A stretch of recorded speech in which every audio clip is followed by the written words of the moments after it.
Mesdames et messieurs, bienvenue dans l'invité du jour. Le 12 mai 2016, le Parlement européen a adopté une résolution assez critique vis-à-vis du régime djiboutien, dénonçant notamment la situation des droits de l'homme dans le pays.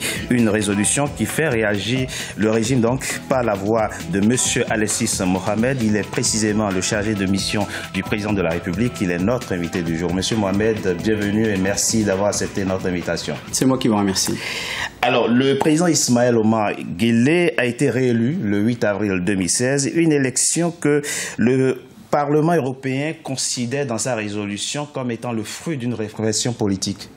Écoutez, ça c'est les dires de l'Union européenne et ça n'engage que l'Union européenne. Enfin, l'Union européenne, en tout cas, ceux qui ont proposé... Enfin, le Parlement européen. Le Parlement européen. Il y a d'autres pays qui ne sont pas membres de l'Union européenne. Oui, mais il faut savoir que de toute façon, cette résolution-là est dans les cadres de sa proposition et dans les cadres du débat et dans les cadres également de son adoption, ce fut quand même dans une assemblée complètement déserte. Donc moi, la façon dont la situation s'est passée, notamment cette adoption-là, n'implique pas l'ensemble des membres de l'Union européenne, mais en tout cas... Toujours est-il qu'elle a été adoptée, cette résolution, donc le 12 mai dernier.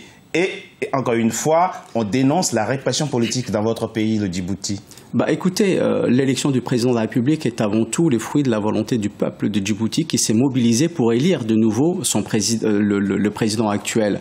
Mais cette adoption, pour ma part, me semble-t-il, est une forme de nostalgie de l'époque où les nations souveraines africaines doivent continuer pour certains à en rendre de compte, même quand il s'agit d'être élus de la façon la plus légitime possible. Nostalgie de l'époque, c'est vrai que dans cette résolution, le Parlement européen fustige le fait que le régime a refusé d'accepter que des observateurs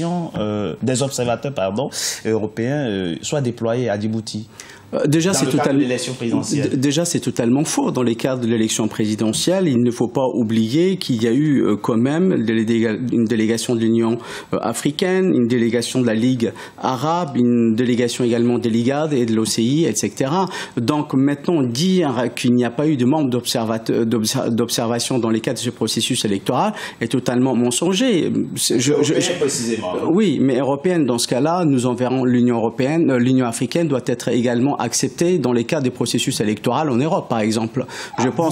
Vous pensez que l'Afrique n'a plus besoin d'observateurs européens dans le cas des élections? On doit du moins faire cesser cette espèce de nostalgie qui n'a plus du tout aujourd'hui lieu d'être. Le monde a changé, l'Afrique devient des nations complètement souveraines. Elle ne demande que d'avoir de partenaires solides avec l'ensemble des membres de l'Union européenne. Je pense que, je dis encore, cette adoption n'engage pas l'ensemble des membres de l'Union européenne, mais un petit groupuscule qui veulent déverser leur haine et leur mépris à l'égard non seulement du président de la République, mais également à l'égard de la souveraineté nationale et du peuple souverain que nous sommes.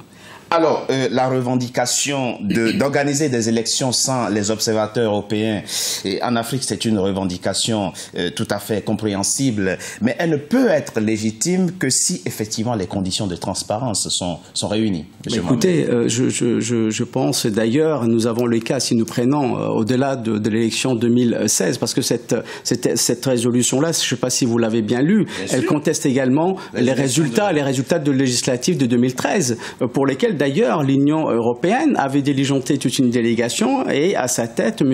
Louis Michel, qui est quand même député européen,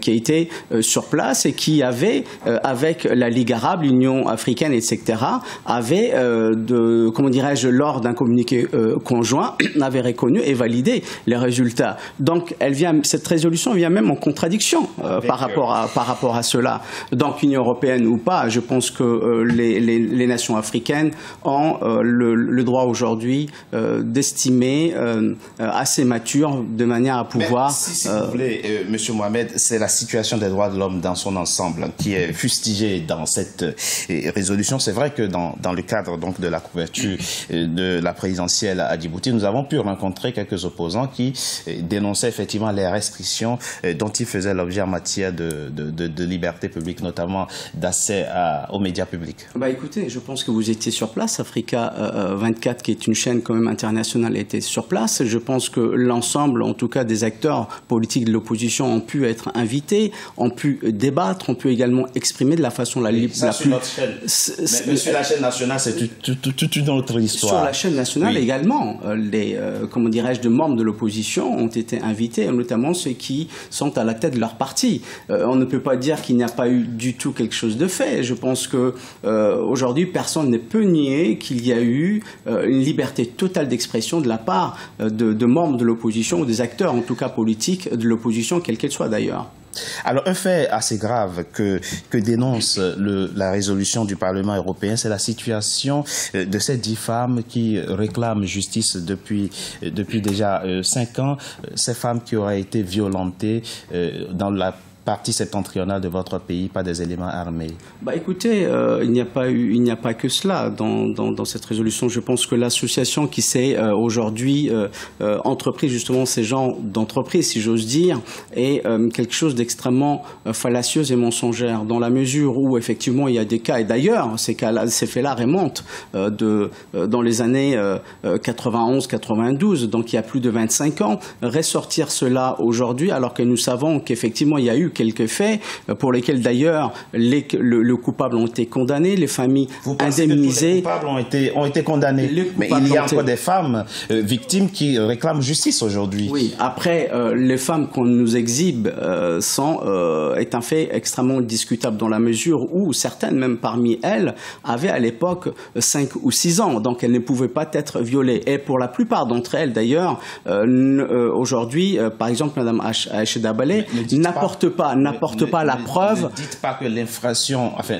ne dites pas qu'à 6 ans, on ne peut pas subir de violence sexuelle, ne dites pas ça. En tout cas, je pense que ce qui a été avancé aujourd'hui, ce sont des femmes violées, non pas des filles ou des jeunes filles violées. Okay. Donc, je pense qu'on doit... Au moment des faits, elles étaient déjà des femmes adultes. Voilà. Et pour la plupart d'entre elles, d'ailleurs, leur identité ne sont pas aujourd'hui prouvées. Merci, Monsieur Alexis Mohamed, d'avoir accepté notre invitation. Je rappelle que vous êtes le chargé de mission du président de la République, Ismaël Omar Guelleh. Merci à vous. C'est moi qui vous remercie. Mesdames et messieurs, c'était l'invité du jour. Merci à vous d'avoir été en notre compagnie. Restez sur Africa 24 pour la suite de nos programmes.